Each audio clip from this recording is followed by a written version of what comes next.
দুনিয়ার ব্যাপারে বুঝেন, আরো দেখেন, আরো ভাবেন, একজন একজন করে ভাবেন। দুনিয়া আরো যদি সাজান, খোদার কসম ক্ষণিকের ক্ষণিকের ক্ষণিকের অল্প সময়ের দুনিয়া চমৎকার সাজাইয়াও তৃপ্ত হইতে পারবেন না, তৃপ্ত হইতে পারবেন। এবছর চমৎকার রং দিছেন বিল্ডিং এ, 2 বছরের মাথাত বিভিন্ন খান দিয়া চামড়া উঠিয়া এটা আবার যে সেই, ঠিক কিনা বলেন? তা আবার রং দাও।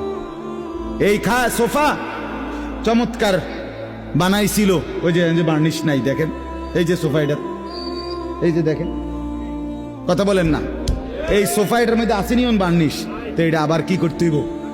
তো লাভ হইল কই? দুনিয়া তো ধোকা, দুনিয়া ধোকা। এই সৌন্দর্যময় চেহারা নারী 30 বছরের ব্যবধানে উনি বুড়ি, আর কেউ ফিররা সেদিকে ফিরা সেফও হালায় না। আজ যেই যুবতী, যেই বেহায়া নারী, বেপর্দা মহিলা বাজারে বাজারে ঘুরতো, যৌবন, আরে সেটা তার সম্পদ না, তারটা হইলে তো নিজের হইলে তো সে কখনোই বুড়া হইতো না। আল্লাহ তাআলা বলছে, আমি যখন যৌবন শেষ করে দিলাম, তো এখন আর কোন পুরুষ তার দিকে ফিররা থুতুও বালায় না।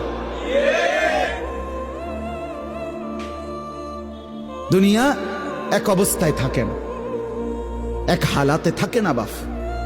এজন্য ছেলেদেরকেও বলি, বাপ জিন্দেগি সুন্দর কর। তোমার এই হাসি থাকবে না, তোমার এই সুস্থ সুন্দর সুঠাম দেহ থাকবে না। আন্তরিকতা নিয়ে শুনলে, নিজের ভিতরে নেক মানসিকতা যদি থাকে, গ্রহণ করার মানসিকতা, তাহলে অল্প কথাতেও ফায়দা হয়। আর গ্রহণ করার মানসিকতা না থাকলেও 50 বছর শুনলেও গুনার অভ্যাস ছুটে না। দেখেন না, 70 বছরের বুড়া মানুষ চা দোকানে টেলিভিশন দেখে,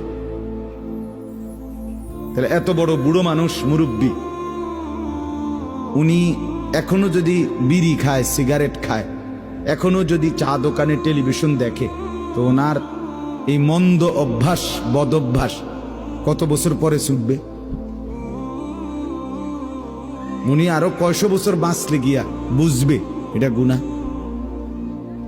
আর ওনার আর মেয়াদ আছে কি?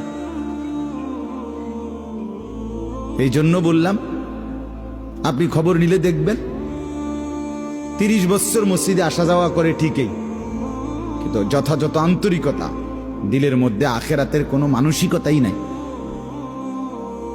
নিজেকে বদলানোর অনুভূতিই নাই, ফিকিরে নাই। সোজা কথা, পরকাল বলতে কিছু, এখন যা আছি তাই। এখন সুখে থাকলে সুখী দুনিয়া, এখন দুঃখে থাকলে দুঃখী। জিফুত যদি ঠিকমতো খানা খাদ্য খাওয়ায় খুশি, ঠিকমতো খানা খাদ্য নাই দুঃখী। মানে দুনিয়া পেলে খুশি, দুনিয়া না পেলে দুঃখী। লাভ লোকসান, আয় ব্যয়, হিসাব কিতাব, সুখ আনন্দ, দুঃখ বেদনা, হাসি কান্না, আবেগ অনুভূতি,